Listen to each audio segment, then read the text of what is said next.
Hello, it's Rabia. Before we begin, I want to let you know we'll be talking about suicide in this video. I understand that can be really painful or triggering for some of you. If you or someone you know is in crisis, please reach out to a mental health professional or a trusted support line in your area. I appreciate you being here, and I encourage you to take care of yourself while watching.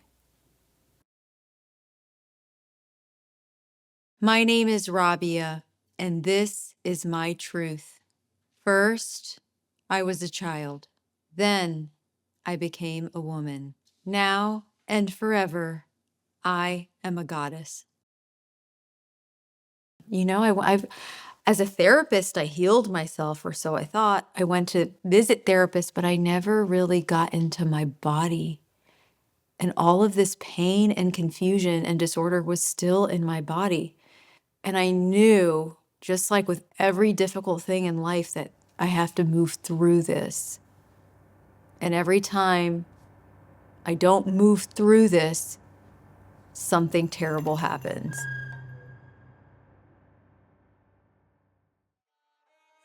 When Robert came into my life, I was entering wanting to be really of the world and in the world. I wanted to overcome my social anxiety. I wanted to make friends in the popular circle. I wanted to figure out how to experience life in that world. I still had yet to prove to myself that I was worthy, and here he came. I'm crossing the street at Buckhead Avenue, and he rolls up in his pimped out Chrysler LeBaron, or his Chrysler 300, and he rolls his window down, and he's like, "Hey, beautiful." And it was like, I felt like we were on a movie set. And he parked his car, and he pops out, and he's like, "Hello, beautiful. Can I," and he's very sweet about it. "Can I get your phone number?" I ended up saying no, because I was still shy with guys. I was like, no, but you can take my Instagram. Maybe you can message me and we can communicate that way. And then I whisked myself off. My friend and I were off to dinner at Lake Colonial. We sat and had dinner. And at the end of dinner, when I asked for the check, instead of a check, I get a handwritten note. And it says, "Hello, beautiful. This is Robert. Dinner's on me. I sure hope that I can take you out." And I looked at the waitress and I said, wait, is he in here? She said, "Yeah, he's actually at the back bar." So I walk around to the back bar, and he had gone home, changed, showered, put on a collared shirt. I mean, he looked like a totally different guy, really distinguished. And we had a brief conversation, and it was 2020, November 2020. And he said, "If you could do anything tonight, what would you do?" And I said, "I really miss dancing.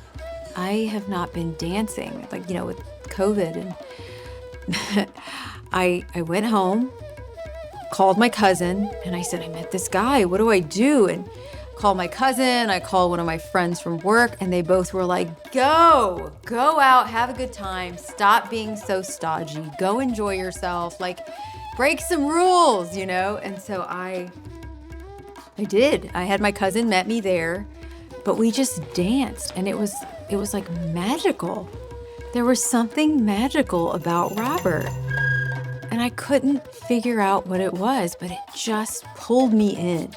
I dated him, and it was a whirlwind. It was 14 months of being on red carpets, meeting professional athletes, going to the mayor's balls. It was just this life that I'd never lived, and I was on the inside. And I was out of order. I was out of balance. Because when the party was over, and I took off my gown, took off all the jewelry, I knew something was not right. But I still hadn't learned. I hadn't learned how to listen to my body. I had lived out of my body for decades, and it was still a new practice for me.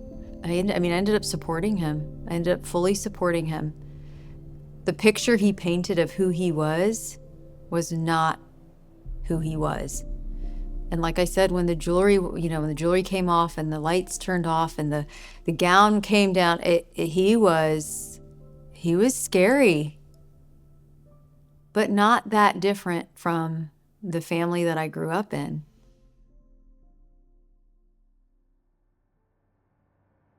He's in the hall because he broke into my building. The police had contacted him to let him know that he's not allowed to be near me in my building. I was in the process of filing the restraining order, but I had too much mercy in my heart because he threatened to kill himself publicly and tell everybody that it was because I wouldn't marry him, that I had rejected him. And there was this mercy in my heart that I had for him sometimes more than I had for myself. And when those moments hit, I put the phone, I would hang up and not call. I hit 9-1 and then not hit the next, and he broke into that building because I don't know what his intention was, and I'll never really know. I just know that the homicide detective said within 2 minutes of talking to me, he hardly asked me any questions because my therapist was on the phone, and she told him he's been stalking her for at least 2 months. And she explained to him some of the bigger stuff that I couldn't even get out because I had his blood on all over my body. And all the shame and confusion, and it was, I don't know, I shudder to think why he came that day. I don't know. Sometimes when after he shot himself, my biggest fear was, what if my children were home? And how did it just happen that the one day, it was President's Day, they always come to my home when they have a day off from school. It's just a thing that they've always done. But this day they decided to stay at their dad's. And I was just so grateful. But the homicide detective said, without any hesitation, he said, oftentimes it doesn't end this way. Basically, that I'm lucky to be alive. I don't know. I still don't know. I know that he lived under a mask. Me leaving the relationship was exposing his mask. And he had created this image of a powerful businessman and a socialite and a wealthy, powerful man. All the things that excited me at first, thinking I'm going to step into this princess experience and look at him and I'm on his arm. But they were, again, all lies. Kind of like growing up, the mask that my dad wore, the mask that we all wore.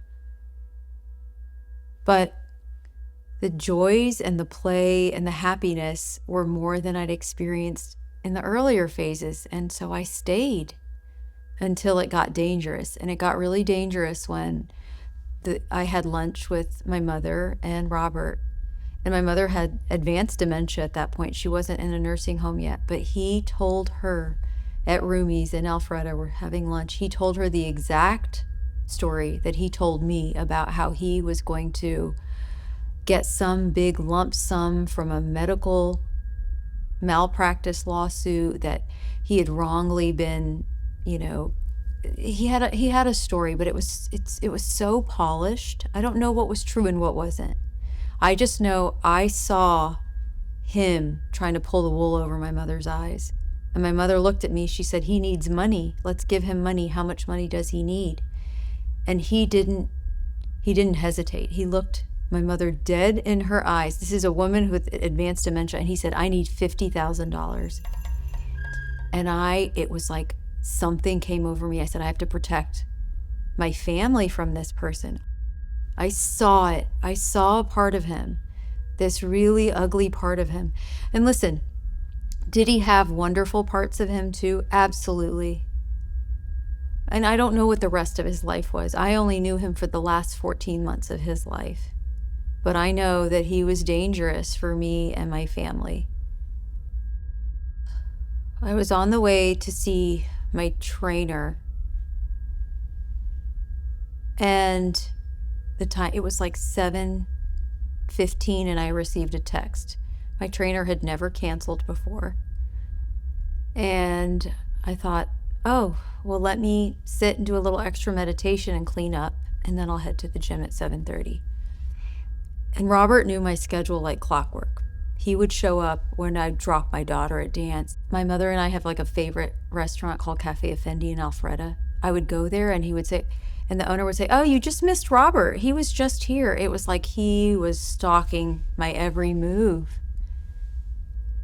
I grabbed the trash bag in my left arm and I lifted it up and I opened the door. And he was tall, he was 6'2", 6'3", but big guy. I opened the door and he tried to come in. I just get chills talking about this. I lifted this bag in my arm because it was already stiff. I lifted it and I pushed forward. If that trash was not in my arm, I shudder to think if he had gotten into my apartment. Because he's much stronger than me. Much stronger than me. And it's like this arm just stiffened and I pushed forward and then I started to run down the hall. And I was like, Robert, you need to leave. Robert, you need to leave. And I was trying to say it loud. It's like in those moments, all you're thinking is like, I need to get away from him. I need to get away from him. And I'm like, you need to leave. You need to leave. And he's running and he runs up next to me. And I'm still standing like this with the trash bag. And he pulls his phone out. It's already in his hand. He's like, you've been cheating. He said, you've been cheating on me. And just saying nonsensical things like he'd been doing for the last 2 months.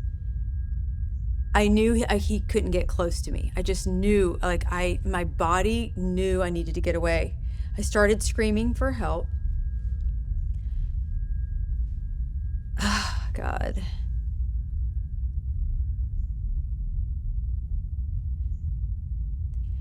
As soon as I screamed for help, even as I was screaming for help, I saw a head at the end of the hallway.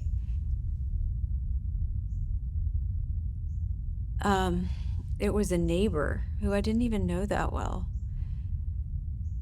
He pulled a gun.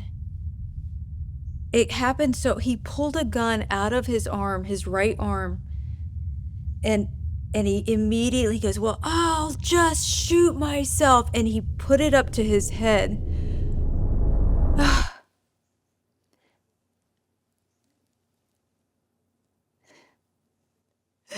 And I grabbed...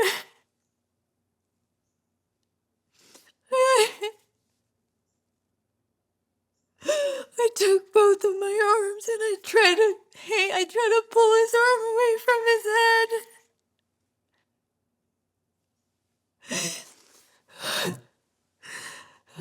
But the bullet went off.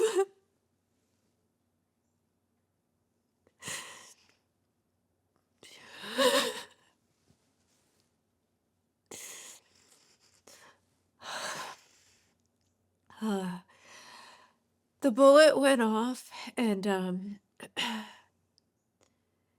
his body just, it's like he even took one more step. I saw him take like one more step and then he just fell face down. And it like just didn't register. Like,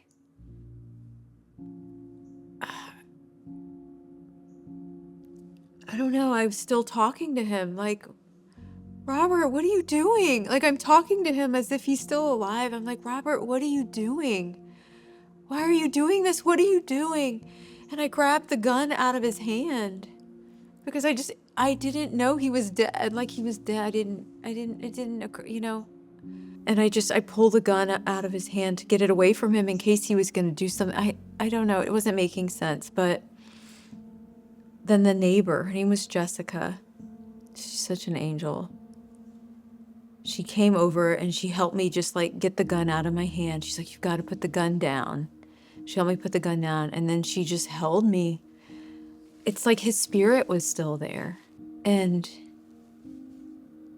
there was blood pouring out of his head, just pouring out of his head. There was just so much blood around him, and it wouldn't stop.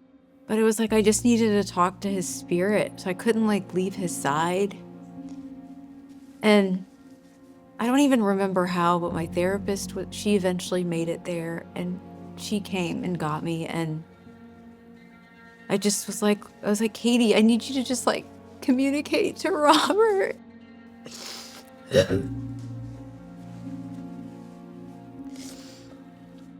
But the cops that were there, they were not nice. I think they thought that I had done it. They didn't want me to leave the scene. So that was another reason I stayed there. But like I knew his spirit was still there, and I just didn't know how to communicate to him or help him, or it was just too much. And then we went back to my apartment, and the homicide detective questioned me. But Katie had already said, she told him that things I couldn't even get the words out. And then that lady, Jessica, talked to the homicide detective to tell him that I didn't kill him. He'd done this. And I was sitting, I was just sitting, and I was stunned. I think I was stunned for like 3 years. I think I didn't trust people. I didn't trust myself anymore. I used to have this superpower to see the good in people, but I didn't even trust that because I couldn't understand why I chose somebody like him. I was still working as a therapist, and I had my trauma team and like some really, really amazing hypnotherapists and therapists, and they were like, you're not in a space to work as a therapist right now. And I didn't understand that. Like, I didn't understand, like, if I couldn't shine my heart on people, how was it going to be okay? I was having trouble with understanding, like, what do I do? Like, how do, I, of course, didn't go. I couldn't imagine seeing his body in an open casket. Like, I needed to take care of myself and my children, and just, I couldn't be there. I was too broken to tell people what really happened, and I also didn't feel like it left him any dignity. When someone takes their life, like telling the grotesque details right after his death, I don't know that his children would want to hear that. And there were a lot of upset people, and I would see them in public, and they would look at me like I was not a good person. The day before that happened with Robert, I had spent time with my mom. My mom had two sides. She had the light in her heart, but she also had a really dark side, a very possessed side. A paranoid, possessed, like a really just angry person. Going through puberty triggered her into this psychotic state of like, it's like she couldn't handle that my body was developing and I was becoming a woman, and whatever that meant for her, I don't know what happened to her. I'll never know. But it triggered her to be, it was almost like it wasn't okay for me to be a girl and have this body. It was so revolting to her. She would yell, she would call me a whore, and like, I don't know if she was called those things. I'll just never know why. But the day before this happened, I had gone to visit her in Alpharetta. I dropped her off at the nail salon, and then I went to the grocery store to get groceries for her. And she didn't do well at the nail salon. Something triggered her, and she got paranoid. So the nail salon called me to pick her up. I go to pick her up, and we got in the car, and she started screaming at me the way she would scream at me. Like, it was like she remembered that I was that 13-year-old, and I couldn't take it. It was too much. And I first tried to stay silent, and then I finally I yelled. I screamed. I was like, I need you to be silent. She still was yelling. But I dropped her back home, and the whole drive home, I said, who is Robert? If I can yell at my own mother, why am I stopping from standing up to Robert? And there was just some shift. Something made me go, I have to stand up to Robert. And it was with that energy when I saw him at the door, that arm went up with that bag. Like, that wasn't my instinct. My instinct was usually to to be at the bottom of the stairs waiting to be hit. So how do I make sense of it? The era of taking care of everybody else's emotions and not taking care of mine anymore, it was over. There was no more seesawing. There was no more, sometimes I take care of my emotions, and then sometimes it's like, no, if I'm not always okay with how I'm feeling, something's not right. If my gut is telling me something's off, something's really off. And I started to really embrace that and go, okay, maybe I can't work as a therapist right now. Maybe I can't take care of people right now because I have to take care of myself. I don't even know how to do that right now. And then my life started to unfold again, as it does after crazy events happen. It's almost like clockwork. This time I walked into a bar at 6 Feet Under in Midtown. I mean, I walked in and I sat down. And right next to me is the owner of a talent agency. And we're just chit-chatting, shooting the shit. She said, I mean, we didn't meet for more than, how long do you sit at a bar? I'm not a drinker. 1 drink, 2 drinks. Margot Gabriel. And she said, I'd like to sign you on to my agency. And I was in a place where I just needed a break from thinking about therapy, not therapy. What's the purpose of my life? Why did I meet this man? She signed me on, and it opened this whole world of artistic expression. It was emotions being expressed, but it wasn't through therapy. It was so different. I'd never studied any of this. I was in a film. I played a therapist. It was by the director of God of Dreams, Duran Isabel, and he created a film with a purpose. And it was about teaching people to push through pain. And I just started to, all of a sudden, all these new doors opened up. I walked into SCAD. I didn't know why I was at SCAD. I just knew that was the next step. My stories were always they were so crazy. They were too crazy to tell. There were so many people that if I said things about people, it felt like it hurt. For a solid year, it completely brought me to my knees. I was in a bed crying for sometimes days because I hadn't really told these stories to myself.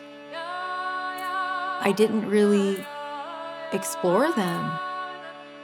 So I spent a year journeying inward, sitting with the pain, writing letters to my dad that's passed, screaming fuck yous and pillows so the neighbors wouldn't call the police. I got into the really, really dark sides of myself. And then I realized,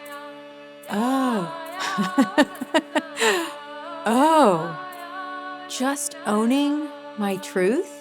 It sounds like a small deal, but in my world, it's a really big deal. And that changed my life. That happened in August of 2023. It changed my life. It opened up this entire world of embodying a goddess.